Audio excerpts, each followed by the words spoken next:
ನಟ ದರ್ಶನ್ ಗ್ಯಾಂಗ್ಗೆ Scorpio car ಕಂಟಕವಾಗುತ್ತಾ? ಸ್ಕಾರ್ಪಿಯೋ ಕಾರು ಮಾಲೀಕ ಪುನೀತ್ಗೆ ಕಾನೂನು ಕಂಟಕ. ಪುನೀತ್ ಬಳಿ ಕಾರು ಪಡೆದ ತಂಡ ರೇಣುಕಾಸ್ವಾಮಿ ಶವ ಸಾಗಾಟ ಮಾಡಿತ್ತು. ಸಿಸಿಟಿವಿ ಪರಿಶೀಲನೆ ವೇಳೆ ಸ್ಕಾರ್ಪಿಯೋ ಕಾರಲ್ಲಿ ಶವ ಸಾಗಾಟ ದೃಶ್ಯ ಕಂಡು ಬಂದಿದೆ. ಕಾರ್ ಸೀಸ್ ಮಾಡಿ ಮಾಹಿತಿ ಕಲೆ ಹಾಕ್ತಾ ಇದ್ದಾರೆ ಪೊಲೀಸರು.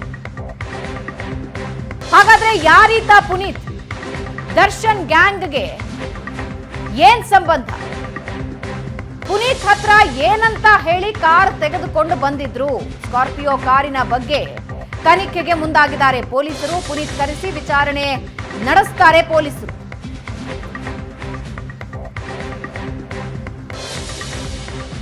ಕಾರ್ ಸೀಸನ್ನ ಮಾಡಿ ಈಗ ಮಾಹಿತಿಯನ್ನ ಸಹ ಪೊಲೀಸರು ಪಡೆದುಕೊಳ್ತಾ ಇದ್ದಾರೆ. ಪುನೀತ್ ಬಳಿಯಿಂದ ಕಾರನ್ನ ಪಡೆದುಕೊಂಡು ಬಂದಿರ್ತಾರೆ ಆರೋಪಿಗಳು. ಹಾಗಾದ್ರೆ ಈ ಪುನೀತ್ ಯಾರು? ಪುನೀತ್ಗೂ ಹಾಗೆ ಈ ದರ್ಶನ್ ಗ್ಯಾಂಗ್ಗೂ ಏನ್ ಸಂಬಂಧ ಆಯ್ತು? ಇದ್ರ ಬಗ್ಗೆ ವಿಚಾರಣೆಯನ್ನ ಸಹ ನಡೆಸಲಾಗ್ತಾ ಇದೆ. ಏನ್ ಹೇಳಿ ಪುನೀತ್ ಬಳಿಯಿಂದ ಈ ಕಾರನ್ನ ತೆಗೆದುಕೊಂಡು ಬರಲಾಗಿತ್ತು ಅನ್ನುವಂತಹ ಮಾಹಿತಿಯನ್ನ ಸಹ ಪುನೀತಿಂದ ಕೇಳಿ ಪಡೆದುಕೊಳ್ತಾರೆ. ಈ ಸ್ಕಾರ್ಪಿಯೋ ಕಾರ್ ಇದೆಯಲ್ಲ, ಇದು ರಿಜಿಸ್ಟ್ರೇಷನ್ ಆಗಿರೋದು ಪುನೀತ್ ಅನ್ನೋರ ಹೆಸರಲ್ಲಿ. ಹಾಗಾಗಿ ಈಗ ಪುನೀತ್ಗೂ ಕಂಟಕ ತಪ್ಪಿದ್ದಲ್ಲ. ಪುನೀತ್ ಬಳಿ ಕಾರನ್ನ ಪಡೆದು ರೇಣುಕಾಸ್ವಾಮಿಯ ಶವವನ್ನ ಸಾಗಾಟ ಮಾಡಿದ್ದಾರೆ. ಸಿಸಿಟಿವಿ ದೃಶ್ಯದಲ್ಲಿ ನೋಡ್ತಾ ಇದ್ದೀರಲ್ಲ, ಇದೇ ಕಾರು ಪುನೀತ್ ಅನ್ನುವಂತ ವ್ಯಕ್ತಿಗೆ ಸೇರಿರುವಂತಹ ಕಾರು. KA03MU8821. ಈ ಕಾರನ್ನ ಸಹ ಈಗ ಸೀಸ್ ಮಾಡಿದ್ದಾರೆ ಪೊಲೀಸರು. ಪುನೀತ್ನನ್ನ ವಿಚಾರಣೆ ನಡೆಸೋದಕ್ಕೆ ಮುಂದಾಗಿದ್ದಾರೆ. ಯಾಕೆ ತೆಗೆದುಕೊಂಡು ಹೋದ್ರು ಈ ಕಾರ್ನ ನಿಮ್ಮ ಹತ್ರದಿಂದ? ವಿಷಯ ನಿಮಗೂ ಸಹ ಗೊತ್ತಿತ್ತ ಅಂತ ವಿಚಾರಣೆ ನಡೆಸ್ತಾರೆ. ಹೀಗಾಗಿ ಪುನೀತ್ಗೂ ಸಹ ಸಂಕಷ್ಟ ತಪ್ಪಿದ್ದಲ್ಲ. ಈ ಬಗ್ಗೆ ಹೆಚ್ಚಿನ ಡೀಟೇಲ್ಸ್ ಕೊಡ್ತಾರೆ ಕಿರಣ್. ಈಗ ಸ್ಕಾರ್ಪಿಯೋ ಕಾರ್ ಏನು ರೇಣುಕಾಸ್ವಾಮಿಯ ಶವವನ್ನ ಹೊತ್ತು ಸಾಗಿತ್ತು, ಈ ಕಾರ್ ಸಹ ಪ್ರಮುಖ ಸಾಕ್ಷಿಯಾಗಿದೆ. ಈಗ ಈ ಕಾರು ಪುನೀತ್ ಅನ್ನುವಂತವರಿಗೆ ಸೇರಿದಂತಹ ಕಾರ್ ಆಗಿರೋದ್ರಿಂದಾಗಿ ಪುನೀತ್ ಯಾರು? ಪುನೀತ್ ವಿಚಾರಣೆಯನ್ನ ಸಹ ಪೊಲೀಸರು ಮಾಡ್ತಾ ಇದ್ದಾರೆ. ಪುನೀತ್ಗೆ ಎಷ್ಟು ಸಂಕಷ್ಟ ತಂದೊಡ್ಡಬಹುದು ಈ ವಿಚಾರ ಅಂತ. ಖಂಡಿತ ಪ್ರಗತಿ.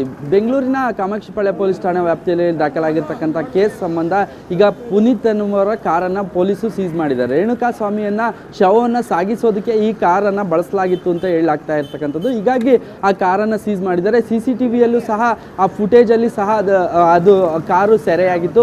ಮುಖ್ಯವಾಗಿ RR ನಗರದಲ್ಲಿರ್ತಕ್ಕಂಥ ಪಟ್ಟಣಗೆರೆ ಶೆಡ್ ಏನಿದೆ, ಆ ಶೆಡ್ನಲ್ಲಿ ಕಾರನ್ನು ತೆಗೆದುಕೊಂಡ್ಬರ್ತಾರೆ. ಆ CCTVಯಲ್ಲಿ ಆ ಕಾರು ಎಲ್ಲ ಪಟ್ಟಣಗೆರೆ ಶೆಡ್ ಸುತ್ತಮುತ್ತ ಓಡಾಡಿರ್ತಕ್ಕಂಥದ್ದು ಗೊತ್ತಾಗುತ್ತೆ. ಆ ಕಾರನ್ನು ಈಗ ಪೊಲೀಸರು ಸೀಸ್ ಮಾಡಿರ್ತಕ್ಕಂಥದ್ದು.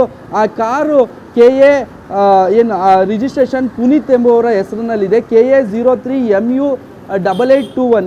ಇದು ಆ ಕಾರನ್ನು ಯಾಕೆ ದರ್ಶನ್ ಅಭಿಮಾನಿಗಳು ತೆಗೆದುಕೊಂಡ್ರು ಅನ್ನೋದ್ರ ಬಗ್ಗೆನೂ ಸಹ ಈಗ ಪೊಲೀಸರು ತನಿಖೆ ನಡೆಸ್ತಾ ಇರ್ತಾರೆ. ಕಾರನ್ನು ಅದರಲ್ಲೇ ಶವವನ್ನು ಸಾಗಿಸಿ ಸುಮ್ನಹಳ್ಳಿ ಬಳಿಯ ರಾಜಕಾಲುವೆ ಬಳಿ ಶವವನ್ನು ರೇಣುಕಾಸ್ವಾಮಿಯ ಶವವನ್ನು ಬಿಸಾಕಿ ಬಂದಿರ್ತಾರೆ. ಹೀಗಾಗಿ ಆ ಪುನೀತ್ಗೆ ಕಾನೂನು ಕಂಟಕ ಎದುರಾಗಿರ್ತಕ್ಕಂಥದ್ದು. ಪುನೀತ್ ಯಾರು, ಯಾಕೆ ಆತ ಕಾರನ್ನು ಕೊಟ್ಟ, ಸ್ಕಾರ್ಪಿಯೋ ಕಾರನ್ನು ಯಾಕೆ ಕೊಟ್ಟ, ಎಲ್ಲಿಂದ ಅವನೇನು ಕೆಲಸ ಮಾಡ್ತಾ ಇದ್ದಾನೆ, ಆತ ಎಲ್ಲಿದ್ದಾನೆ ಅನ್ನೋದ್ರ ಆತನ ಅಡ್ರೆಸ್ ಏನು, ಆತ ಫೋನ್ ನಂಬರ್ ಏನು, ಮತ್ತು ಆತ ಯಾರು ಕಾಂಟ್ಯಾಕ್ಟ್ ಮಾಡಿದ್ರು, ನಂದೀಶ, ವಿನಯ ಅಥವಾ ಲಕ್ಷ್ಮಣ್ ಯಾರು ಕಾಂಟ್ಯಾಕ್ಟ್ ಮಾಡಿದ್ರು ಆತನನ್ನು, ಆತ ಕಾರನ್ನು ಎಲ್ಲಿ ತಂದು ಕೊಟ್ಟ, ಎಲ್ಲಿಂದ ಕಾರ್ ಬಂದಿದೆ, ಯಾವ RTOದಲ್ಲಿ ಕಾರ್ ರಿಜಿಸ್ಟ್ರೇಷನ್ ಆಗಿದೆ ಅನ್ನೋದ್ರ ಬಗ್ಗೆನೂ ಸಹ ಆ ನಂಬರನ್ನು ತೆಗೆದುಕೊಂಡು, ಕಾರ್ನ ನಂಬರ್ನನ್ನು ತೆಗೆದುಕೊಂಡು ಈಗ ತನಿಖೆಗಿಳಿದಿರ್ತಕ್ಕಂಥ ಕಾಮಾಕ್ಷಿಪಾಳ್ಯ ಪೊಲೀಸರು ಪುನೀತ್ಗಾಗಿ ಹುಡುಕಾಟ ನಡೆಸ್ತಾ ಇದ್ದಾರೆ.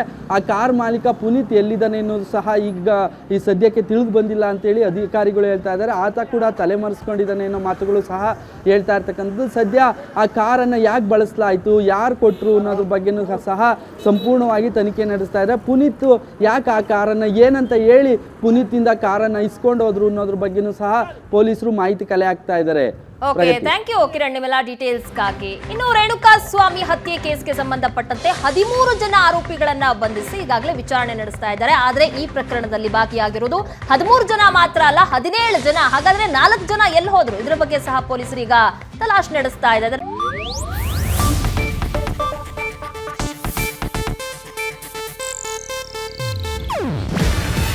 ಇದು ಏಷ್ಯಾನೆಟ್ ನ್ಯೂಸ್ ನೆಟ್ವರ್ಕ್ ಪ್ರಸ್ತುತಿ. ನೀವು ನೋಡ್ತಿದ್ದೀರಾ ಏಷ್ಯಾನೆಟ್ ಸುವರ್ಣ ನ್ಯೂಸ್.